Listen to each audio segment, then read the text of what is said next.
You have so much you've done, so much you're working on, but I want to start at the beginning. I grew up very, very poor, very broken family, a lot of child abuse, and I ended up having to spend a year surviving on the streets when I was about 14. My parents had gone to different states and left me on my own. So 14 years old, you grow up and you're being abused, and that was by your family?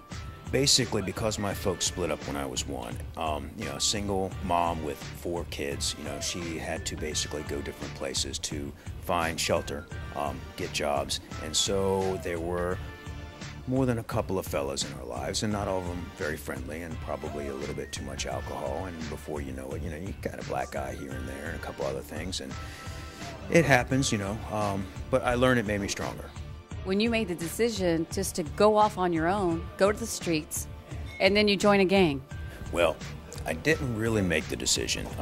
The abuse happened when I was a lot younger. At about 12 is when that stopped. When one of them reached out to hit me with a stick and I grabbed the stick and took it from him, that kind of ended that. But because we were so poor, my mother used to get our Christmas presents from the welfare box, that was our Christmas. So I got picked on a lot by the kids. And, I didn't know anything about, showers and all that kind of stuff was a part of our life. We often didn't have power, running water, anything. Heck, a lot of times we lived in houses with no windows or doors in it. So that's what kind of got me into the gang, was basically they were the only people that would accept me. And so that's how I ended up getting into the gang. It wasn't a decision, but I had stayed away for about a week or two, and when I came home, the power was off, the house was empty, and there was no family. And then in the morning, when the light, the sun came up, there was a little note from my mom, "Hey, I love you, but I had to move to a different state, and so good luck." And so that's how I ended up being out on the street. It wasn't a choice. Being a little boy, she's your mother, you find this note. How'd that make you feel? Oh, I was sad, but, as a boy, you're not that in touch with your emotions. I'm sorry, but you ladies got it on us when it comes to that.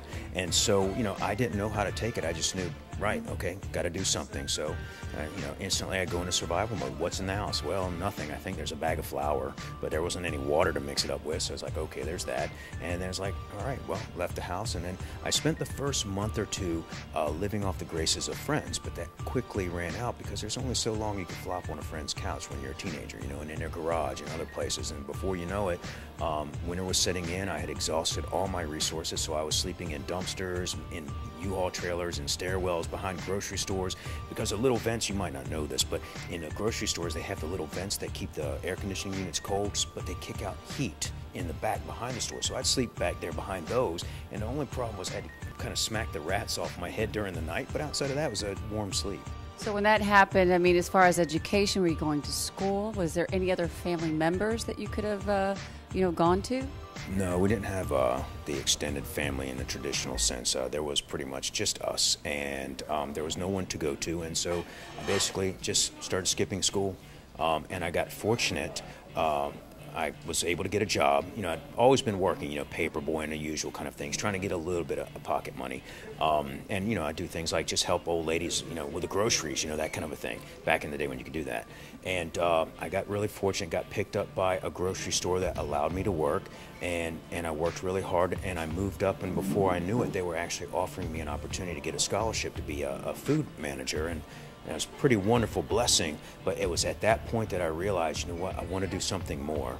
And so it was from that year of being on the streets that I really started getting into survival. And because I was on the streets, I kind of got into a gang for protection. And from being in the gang, I kind of realized these boys need a little organizing.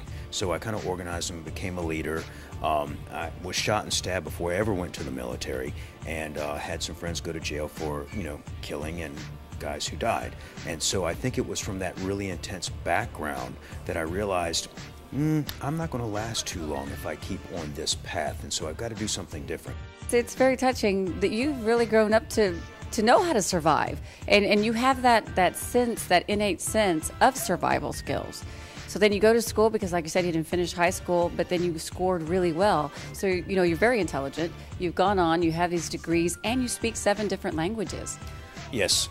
I through the military, I was able to go to school, and I got my undergraduate in pre-med biology because I wanted to do medical school, because I was also trained as a doctor. So I had that training, and I decided being a doctor might make me a little too sad, because after you deal with so much death, you start to get a little depressed. So I figured I'd go a different direction.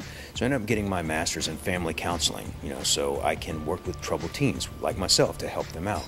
And so one day when I grow up, I like to get my PhD in it and work with troubled youth. But for now, I'm doing this media stuff, which is a complete fluke. Back with more Mykel Hawke right after this.